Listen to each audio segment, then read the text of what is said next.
दोस्तों, आज की कहानी है गर्भवती माँ। भाभी कितना खाती हैं।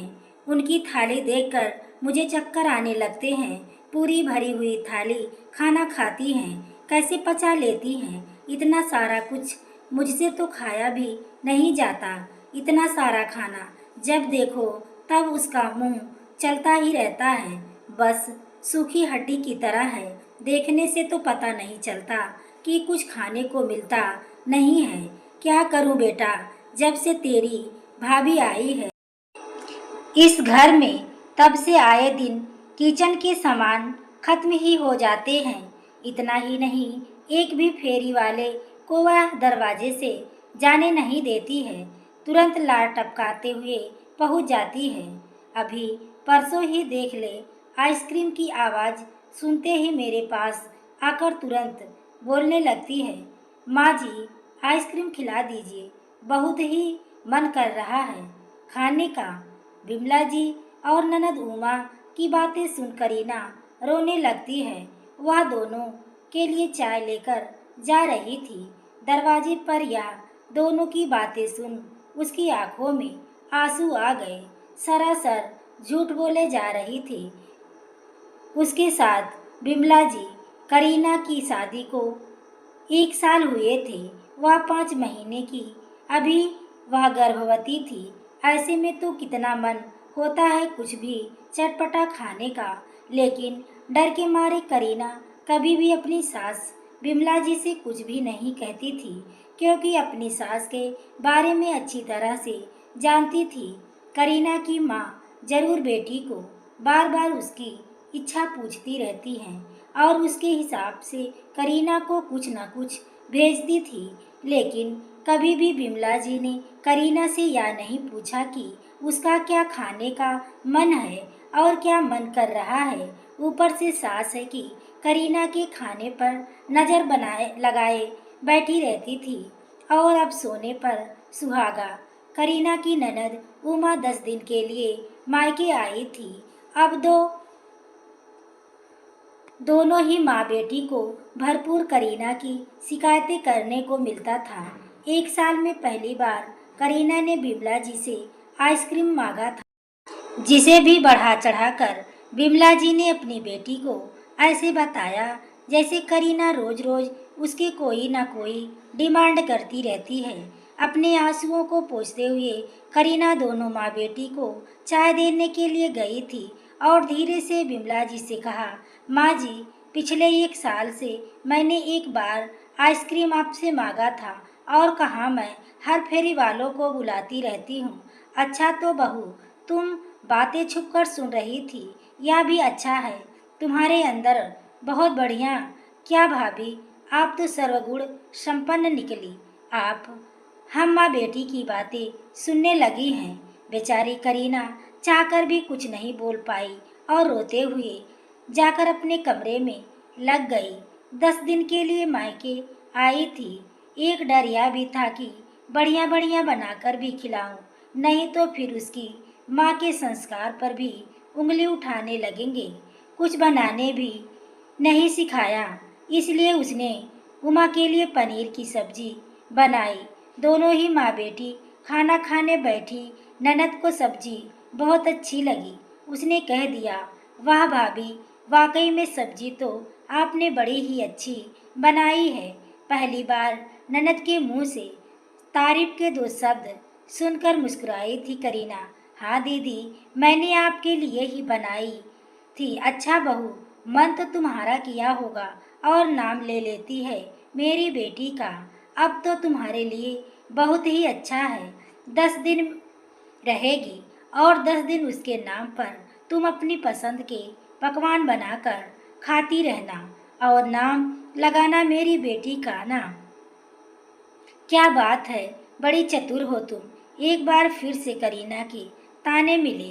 करीना, आखिर करीना ही तो उस घर की बहू है। कितना भी अच्छा करने की कोशिश कर ले, लेकिन फिर भी हर बार अच्छाई में कोई ना कोई बुराई निकल ही जाती है, क्योंकि वह घर घर की बहू थी। तभी उमा भी बोल पड़ी, हाँ माँ सही कह रही हो, माँ, मैं भाभी की तारीफ क्या करती, भाभी ने तो सारा ठिकरा मेरे ऊपर ही फोड़ दिया। अब 10 दिन में ही सारे तेल मसाले खत्म कर देगी, फिर कहेगी कि दीदी की सेवा की थी। भले ही दीदी खाए या ना खाए। और वैसे ही ना, मैं ज़्यादा तेल मसाला खाती ही नहीं हूँ, और खाना भी तो एक बार खाती हूँ, एक सुबह एक शाम। दिन भर मुझे कुछ खाने की आदत नहीं है, और वह भी खाने बस 2 रोटी, थोड़े से चावल। इससे ज़्यादा तो मैं खा भी नहीं पाती। भाभी जबरदस्ती मेरी थाली में 4-4 रोटियां रख देती हैं, और मजबूरी में फेंकना ना पड़े इसलिए मुझे खाना पड़ता है। हाँ बेटा, मुझे पता है वह तेरे बचपन की आदत है। खाने में तो तेरे ऐसे ही नखरे थे, कभी 2 रोटी से ज़्यादा नहीं खाई, इसलिए तो तेरा शरीर ही सूख गया। ऊपर से घर के काम भी करने पड़ते थे अकेले, और तेरी आदत भी अपनी माँ पर गई है। यही हाल मेरी भी है। 3 रोटी से ज़्यादा तो खाया भी नहीं जाता। वह तो 3 रोटी बनाने में बहू का पूरा दिन किचन में ही लग जाता है। तभी पीछे से सतीश जी बोल पड़ते हैं, अच्छा, मैं तो कभी तुम्हें 3 रोटी खाते हुए नहीं देखा। देखिए जी, आप बीच में मत बोलिए, 3 ही रोटी खाती हूँ मैं, उतने में ही पेट भरता है, और बहू जबरदस्ती रोटी रख देती है। खाली क्या करूँ, फेंकूँगा तो आपको भी अच्छा नहीं लगेगा, और वैसे भी आपको बहू के आगे हमारी बात तो सुननी नहीं है। चिंता ना करें, इस बार मैंने तुम दोनों की बातें सुन ली है।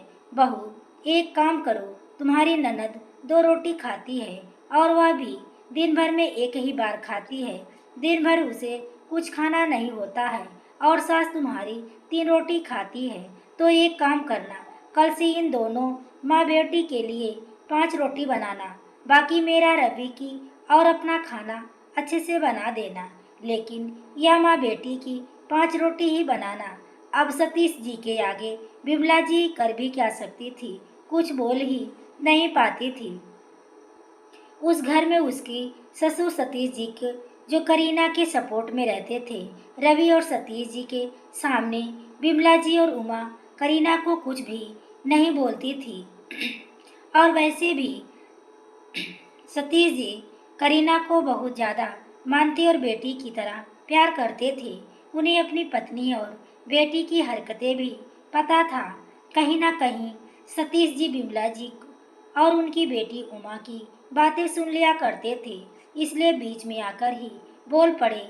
शाम को करीना जब खाना बनाकर सबको खाने के लिए बुलाने गई तो सतीश जी की नज़र बार बार उमा और विमला जी की ओर थी। सतीश जी रवि को खाना परोसने के बाद जैसे ही करीना ने विमला जी को खाना निकालकर रोटियां थाली में रखी, तुरंत सतीश जी ने रोक दिया।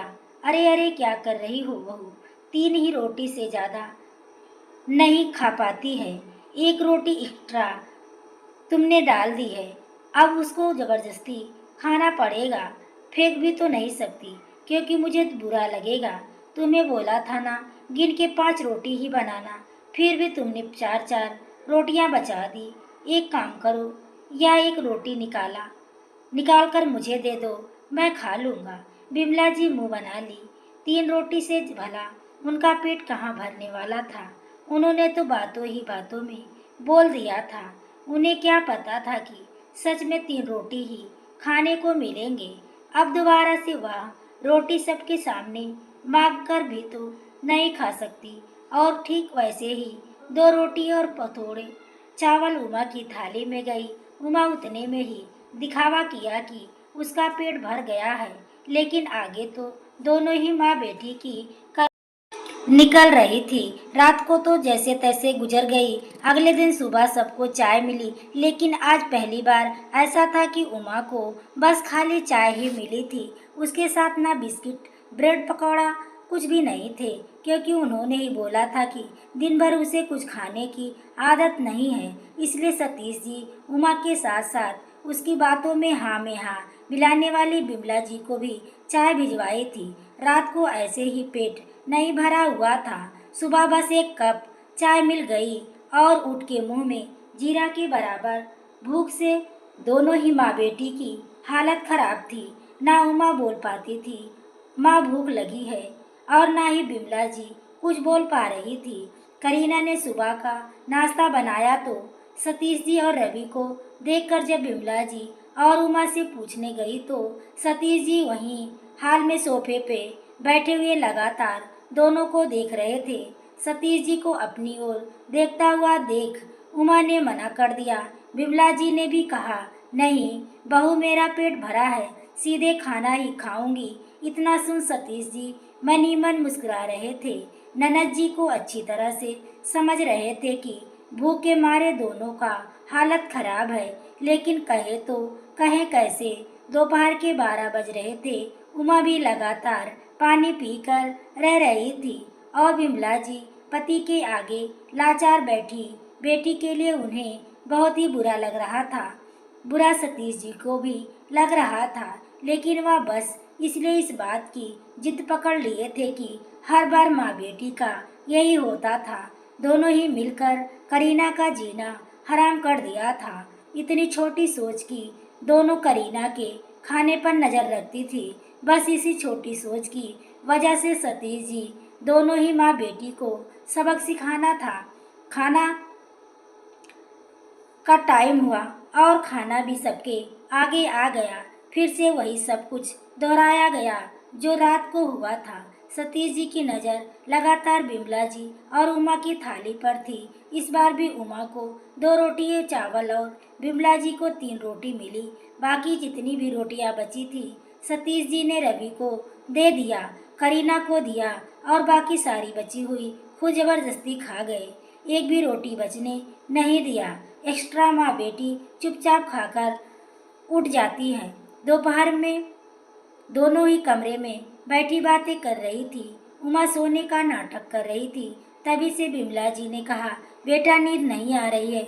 मुझे भी नींद नहीं आ रही है माँ, लेकिन सोने की कोशिश कर रही हूँ। मुझे पता है बेटा, तुम्हारे पिता इधर उधर होते ना, मैं तुम्हारे लिए समोसे कचौरियाँ मंगा देती। लेकिन जाने ऐसा क्या हुआ कि सतीश जी आज बिल्कुल ही टस से मस ना हुए, घर के बाहर नहीं गए। बिमला जी देखती रह गई कब सतीश जी बाहर गए और वह बाजार से कुछ खाने के लिए मंगा दे। धीरे धीरे शाम भी होने को आई। सतीश जी कहीं नहीं गए। भूख से उमा को साथ साथ खुद बिमला जी को भी की हालत खराब थी। अंत में बेटी के बारे में सोच बिमला जी उठ किचन में गई और कुछ बिस्किट नमकीन मठरी लाकर बेटी के सामने रख दिए तो, ले बेटा खा ले, बहू देखा है मैंने इन लोगों का। तभी सतीश जी आ जाते हैं। बिमला जी, यह क्या किया तुमने? क्या जबरदस्ती बेटी को खिलाए जा रही हो? साफ साफ कह दिया ना कि उसने कि वह दिन भर में बस एक ही बार खाती है, बार बार मुँह जूठा नहीं करती। अब तुम बिन मतलब के उसकी आगे बिस्किट नमकीन रखी जा रही हो। उमा क्या बोले, वह तो खुद ही अपने बातों में के जालों में फंस गई थी, लेकिन अभी भी उसकी ऐंठन कम नहीं हुई थी। उसने साफ साफ कह दिया, नहीं पापा, माँ तो बस ऐसे ही परेशान होती है। मैंने इनसे मांगा ही नहीं था। मुझे बिल्कुल भी भूख नहीं लगी है। मेरा जितना खाना होता है उतना मैंने खा ले चुकी हूँ। उमा अपने पापा से बोली, ठीक है बेटा, जब नहीं खाना है तो कोई बात नहीं बहू, यह सारा सामान यहाँ से हटा दो। तुम्हारी सास को आदत नहीं है। सारा सामान इकट्ठा करके ले गई। जब बेटी ने मना कर दिया तो भला बिमला जी करीना को कैसे रोकती। करीना ने सारा सामान ले जाकर वापस किचन में रख दिया। शाम की चाय सूखे ही माँ बेटी ने भी चाय पी के साथ साथ एक बिस्किट भी नहीं था। ऐसे ही दोनों 2 दिन निकल गया। 2 दिन तक आधे पेट खाकर सह रहता बहुत बड़ी बात होती। अब बिमला जी को बेटी को देख अपने पति और बहू के ऊपर गुस्सा आने लगा। आज तीसरा दिन था। बिमला जी ने आज अब हार मान ली। भूख बर्दाश्त करना उनके बस की बात नहीं थी, लेकिन उमा अभी भी अकेले अपने ही ऐंठन में थी। खाना तो उसे चाहिए था, लेकिन खुलकर मांग नहीं पाती थी। बिमला जी ने कहा, बेटा भूख लगी है। बेटा मुझे पता है भूख तो लगी ही होगी। एक काम करो, बहुत हो गया इन सब की नौटंकी। एक तो तू 10 दिन के लिए आई है, तेरा 4 दिन तो ऐसे ही निकल गया। ऐसे तो तू कमजोर हो जाएगी और क्या मुंह दिखाएगी मैं तुम्हारे ससुराल वालों को। बस अब मुझे अपना असली रूप दिखाना ही होगा। कहते ही उन्होंने जोर से बहू करीना को आवाज लगाई और बोली, बहू जाकर गर्मा गर्म पकौड़े और चाय बनाकर जितनी जल्दी हो सके उमा के लिए लाओ। करीना ने सोफे पर ही बैठे सतीश जी की ओर देखा। सतीश जी तुरंत उठकर आते हैं। कितने के लिए पकौड़े? कौन खाएगा? पकौड़े मैं बनाऊं खाऊंगी, मेरी बेटी खाएगी, और कौन खाएगा? उनकी पत्नी बोली, लेकिन क्यों, बेटी तो नहीं खाती है, वह तो एक बारी खाना खाती है। तुम बेटी के चक्कर में क्यों पड़े हो? उसने साफ साफ मना कर दिया है ना। हाँ या बोले कि तुम्हारी जबान लंबी हो रही है, तुमसे बर्दाश्त नहीं हो रही है भूख। तुम्हें चाहिए ना जी?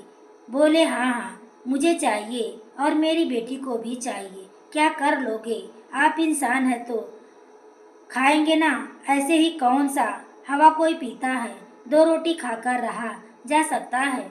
बच्चा है, वह भी 2 बच्चे की माँ है। चलो उसने कह दिया और आप लोग मान लिया। 4 दिन से बेचारी को खाली पेट सोना पड़ रहा है। क्या सोना पड़ रहा है? इस बेचारी ने तो बोला था कि वह 2 रोटी से ज़्यादा नहीं खाती, दिन भर नहीं खाती, बहू ही ज़्यादा खाती है।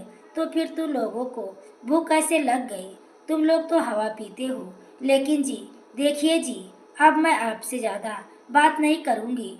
और बहू खबरदार, अब कभी भी मेरी थाली में 3 रोटी और उमा की थाली में 2 रोटी रखने की कोशिश की। भरपेट खाना आदमी खाना नहीं खाएगा तो इंसान तो जिएगा कैसे? जितना पेट होगा उतना तो खाएगा ही जरूर। कि रोज 2 ही रोटी खाई जाए, किसी दिन 3 रोटी तो भूख हो सकती है। हंस पड़े सतीश जी। सही कहा भाग्यवान, जितना जितना भूख होगी वह उतना खाएगा। कभी कभी रोज के हिसाब से कम या ज़्यादा भी खाया जा सकता है। तो अगर देखा जाए तो ना ही बहू कम खाती है और ना ही तुम्हारी बेटी फिर भी बहू के खाने पर नज़र डालती हो। तुम दोनों को शर्म नहीं आई? उसे सुनाती है। तुम दोनों रोटी 3 रोटी खा रहे थे, अब असल में 2 रोटी 3 रोटी खाने की बारी आई तो हालत खराब हो गई। कमा के तो मैं लाता हूँ, मेरा बेटा लाता है ना, बहू ना ला रही है और ना तुम। खाने को लेकर तुम लोग इतनी नीची घटिया सोच। वह भी किसी की बेटी है, गर्भवती है। हाँ, तुम उसके लिए अच्छी चीज़ मंगाकर बनाकर खिलाती, बजाय तुम उसके खाने पर नज़र डाल रही हो। सतीश जी की डांट सुनकर बिमला जी और उमा शर्म से पानी हो गई। उसके मुंह से कुछ बोलते ही नहीं बन रहा था। माँ बेटी की हालत देख मन ही मन मुस्कुरा उठी थी करीना। यह कहानी आपको कैसी लगी? कमेंट में अपनी राय जरूर दें। कहानी पसंद आई हो तो प्लीज़ वीडियो को लाइक और शेयर करें। चैनल पर पहली बार आए हो तो चैनल को सब्सक्राइब करें। आगे के नोटिफिकेशन के लिए बेल आइकन को ज़रूर प्रेस करें। पूरी वीडियो देखने के लिए आपको तहे दिल से धन्यवाद।